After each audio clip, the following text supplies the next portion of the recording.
So hello doctors, welcome back to our channel grammatical. मेरा नाम है गुंजन सिंह एंड आज हम डिस्कस करेंगे एक बहुत ही इंपॉर्टेंट डेटा पे, all India quota category rank and score card का। सबसे पहले एक बेसिक बात पे क्लियर कर लेते हैं। जब आप अपना स्कोर कार्ड देखते हो तो उसमें एक all India quota category rank होता है। इसका मतलब सिंपल है, आपकी अपनी कैटेगरी में ऑल इंडिया कोटा काउंसलिंग के लिए आपकी एग्जैक्ट पोजीशनिंग क्या है। ये रैंक ही डिसाइड करेगा कि आपको कौन सी ब्रांच मिलेगी, कौन से कॉलेज और किस राउंड में मिलेगी। अब सवाल ये है कि अगर किसी कैटेगरी में इस साल कैंडिडेट ज़्यादा है तो इसका मतलब है कि कंपटीशन बढ़ेगा और वहाँ एक नेगेटिव शिफ्ट देखने को मिल सकता है। और अगर कैंडिडेट कम है कंपेयर टू लास्ट ईयर तो इसका मतलब ये होगा कि कंपटीशन थोड़ा रिलैक्स होगा और एक पॉजिटिव शिफ्ट की पॉसिबिलिटीज बनेगी। इसी डेटा को एनालाइज करके हम समझेंगे कि हर रैंक रेंज में आपके लिए क्या पॉजिटिव और नेगेटिव इम्पैक्ट हो सकता है।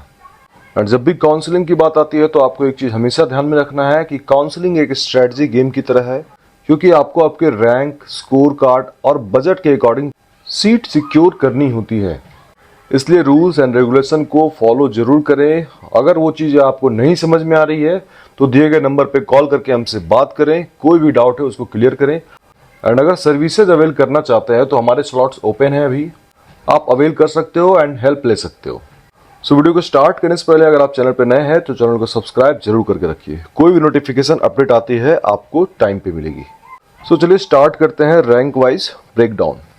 अंडर 100 रैंक की अगर मैं बात करूं तो जनरल के लिए 2024 में 71 कैंडिडेट थे, 2025 में 66 कैंडिडेट हैं। मतलब थोड़ा डिक्लाइन है, इसलिए पॉजिटिव शिफ्ट हो सकता है। अंडर 100 रैंक के मैं बात कर रहा हूं। ईडब्ल्यूएस की अगर मैं बात करूं तो 24 में 10 एंड दिस ईयर 9 है।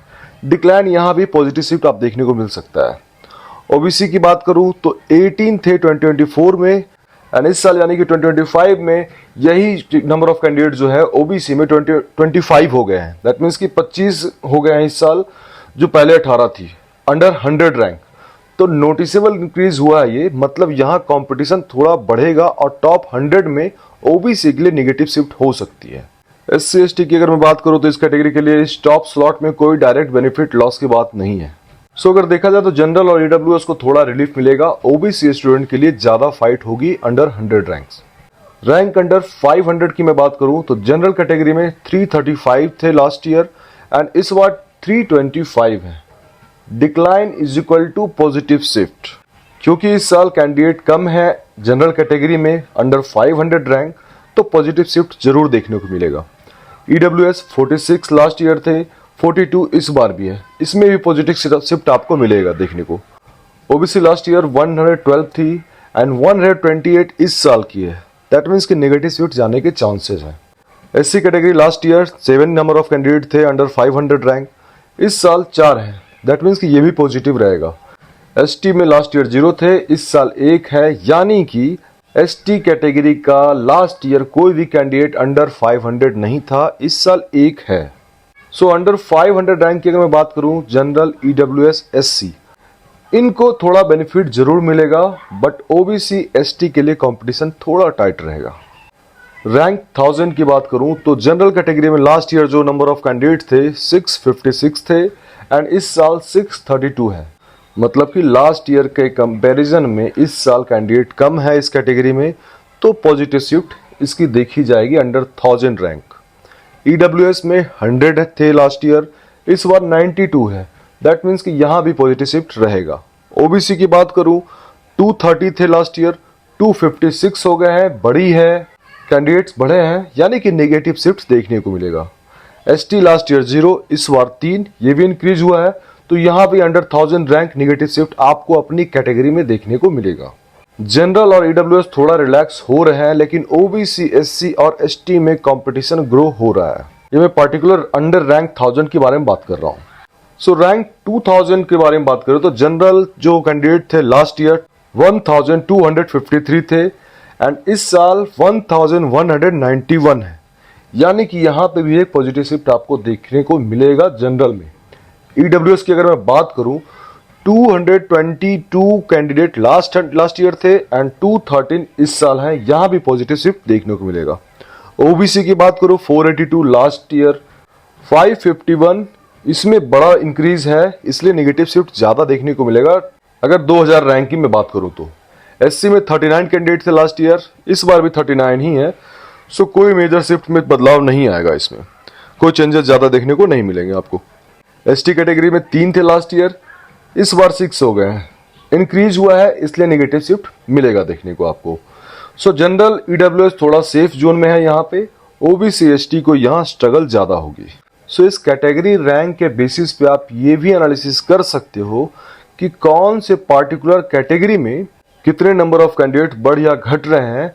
तो जहां पॉजिटिव शिफ्ट देखने को मिल रही है, दैट मीन्स कि नंबर ऑफ कैंडिडेट घट रहे हैं, इसका मतलब ये हुआ कि उस पार्टिकुलर कैटेगरी में compare to last year data, that means कि जनरल हो या ईडब्ल्यूएस हो, लास्ट ईयर टॉप रैंकर ज्यादा थे, यानी कि ज्यादा अच्छे मार्क्स लाने वाले स्टूडेंट थे, इस साल थोड़े से कम गए हैं, तभी ये पॉजिटिव शिफ्ट देखने को मिल रहा है। ये दोनों अलग अलग चीजें हैं। चलिए रैंक अंडर 5000 की बात कर लो तो जनरल कैटेगरी में 2973 लास्ट ईयर थे एंड इस साल 2809 है, यहां भी आपको पॉजिटिव शिफ्ट जरूर देखने को मिला जनरल कैटेगरी में। ईडब्ल्यूएस की अगर मैं बात करूं 551 थे लास्ट ईयर एंड 544 इस साल है, यानी कि 2025 में स्लाइड डिक्लाइन है, थोड़ा सा आप कह सकते हो माइल्ड पॉजिटिव शिफ्ट रहेगा। ओबीसी की मैं अगर बात करूं तो 1350 कैंडिडेट थे लास्ट ईयर एंड इस साल जो है 1513 है, यहां इंक्रीज हुआ है, तो यहां नेगेटिव शिफ्ट देखने को मिलेगा। तो आप ये जरूर समझ रहे हो कि अंडर 100 से लेकर 5000 या 10,000 तक आपको ये देखने को मिल रहा है कि ओबीसी कैंडिडेट जो है टॉप रैंकर्स में ज्यादा आ रहे हैं, दैट मीन्स कि ज्यादा अच्छे रैंक ला रहे हैं। सो टॉप रैंकर्स की वॉल्यूम यहाँ पे ज्यादा है। एंड वैसे अगर हम एससी कैटेगरी में देखें तो 118 थे लास्ट ईयर, 119 है इस साल, तो कोई ज्यादा चेंजेस आपको देखने को नहीं मिलेगा, लगभग सेम ही है। एसटी 7 थे लास्ट ईयर एंड इस बार 15 है, जस्ट डबल, यानी कि नेगेटिव शिफ्ट पक्का है। अंडर 5000 में बता रहा हूं। सो रिजर्वेशन कैटेगरीज में कंपटीशन ऊपर जा रहा है, लेकिन जनरल ईडब्ल्यूएस थोड़ा रिलैक्स हो रहे हैं। एंड अगर 10,000 रैंक की मैं बात करूं, जनरल कैटेगरी 5549 थे लास्ट ईयर, इस साल 5297, पॉजिटिव शिफ्ट जरूर रहेगा। ईडब्ल्यूएस की बात करूं 1152 लास्ट ईयर एंड 2025 में 1118, यानी कि पॉजिटिव शिफ्ट। ओबीसी की मैं बात करूं 2943 जो कि लास्ट ईयर थे एंड इस साल 3205, यहां भी इंक्रीज है, यहां भी नेगेटिव शिफ्ट देखने को मिलेगा। अंडर 10,000 रैंक तक भी ओबीसी कैटेगरी में नेगेटिव शिफ्ट देखने को मिलेगा। एससी 323 लास्ट ईयर, इस साल 333, ये हमेशा इक्वल ही चल रहा है, यानी कि नो मेजर चेंजेस, थोड़ा सा नेगेटिव शिफ्ट देखने को मिलेगा आपको। एसटी की अगर मैं बात करूं 32 लास्ट ईयर, इस साल 47, यहां इंक्रीज हुए हैं, तो यहां नेगेटिव शिफ्ट एसटी कैटेगरी में देखने को मिलेगा अंडर 10,000। सो 10 के रैंक पे यहां भी जनरल ईडब्ल्यूएस के लिए एनवायरनमेंट थोड़ा बेटर है, लेकिन रिजर्व्ड कैटेगरीज में फाइट और ज्यादा टफ होगी। सो अगर मैं सारे रैंक को मेंशन करूं तो थोड़ा सा ज्यादा वीडियो लंबा हो जाएगा, इसलिए मैं डायरेक्ट 50,000 में पहुंचता हूं। 10,000 तक मैंने बता दिया है। 50,000 रैंक की अगर मैं बात करूं, जनरल कैटेगरी 23,109 थे लास्ट ईयर, इस साल 22,818 है, यानी कि यहां भी पॉजिटिव शिफ्ट देखने को मिलेगा 50,000 रैंक पे भी। ईडब्ल्यूएस 5,113 लास्ट ईयर, इस साल 5,338, इंक्रीज हुआ है, दैट मीन्स कि नेगेटिव शिफ्ट ईडब्ल्यूएस में रहेगा 50,000 रैंक पे। ओबीसी की बात करूं 17,401 लास्ट ईयर, 17,440 इस साल, थोड़ा इंक्रीज हुआ है, बहुत ज्यादा इंक्रीज नहीं है, इसलिए थोड़ा माइल्ड कह सकते हो कि नेगेटिव देखने को मिलेगा। एससी में 3,567 जो कि लास्ट ईयर थी, 3,564 इस साल है, almost same, so no major shift. ST की बात करूं तो 809 थे last year and this year 839, थोड़ा सा इंक्रीज हुआ है, इसलिए नेगेटिव शिफ्ट देखने को मिलेगा। सो कंक्लूजन क्या है 50 के रैंक की, तो जनरल कैंडिडेट के लिए ओवरऑल काउंसलिंग थोड़ी बेटर हो सकती है। ईडब्ल्यूएस, ओबीसी, एसटी में कंपटीशन लास्ट ईयर से थोड़ा ज्यादा होगा। अगर देखा जाए तो जनरल कैटेगरी हर रेंज में डिक्लाइन है, इसलिए ओवरऑल एक पॉजिटिव शिफ्ट एक्सपेक्ट किया जा सकता है। ईडब्ल्यूएस कैटेगरी मोस्टली डिक्लाइन है, लेकिन 50K तक इंक्रीज हो रहे हैं, तो ओवरऑल मिक्स्ड है। ओबीसी कैटेगरी की अगर मैं बात करूं तो लगभग हर रेंज में बड़ा इंक्रीज है, मतलब कंपटीशन काफी टफ होगा और नेगेटिव शिफ्ट भी एक्सपेक्टेड रहेंगे इस साल। एंड एससी एसटी कैटेगरीज की मैं बात करूं तो दोनों में ग्रोथ दिखता है, मतलब काउंसलिंग में सीट अलॉटमेंट ज्यादा कॉम्पिटिटिव हो सकता है। सो दोस्तों, ये था एक detailed data driven breakdown NEET PG 2024 versus 2025 का कैटेगरी वाइज और रैंक वाइज। सो अब आपको समझ आ गया होगा कि काउंसलिंग के दौरान सिर्फ अपने स्कोर या रैंक देखना ही काफी नहीं है, बल्कि ये भी देखना जरूरी है कि आपकी कैटेगरी में इस साल कंपटीशन बढ़ रहा है या कम हो रहा है। एंड यही जगह है जहां ग्रामेडिकल आपकी मदद करता है। हम आपके रैंक, स्कोर और बजट के हिसाब से एग्जैक्ट सीट प्रिडिक्शन करते हैं और काउंसलिंग की हर एक स्ट्रेटजी आपको पर्सनली गाइड करते हैं। सो कोई भी कंफ्यूजन हो, आप दिए गए नंबर पे कॉल करके हमसे बात कीजिए। सर्विसेज अवेल करनी है, आप मैसेज भी कर सकते हैं, कॉल भी कर सकते हैं। एंड साथ ही टेलीग्राम पे जरूर जुड़ो, वहां सारा अपडेट आपको मिलेंगे।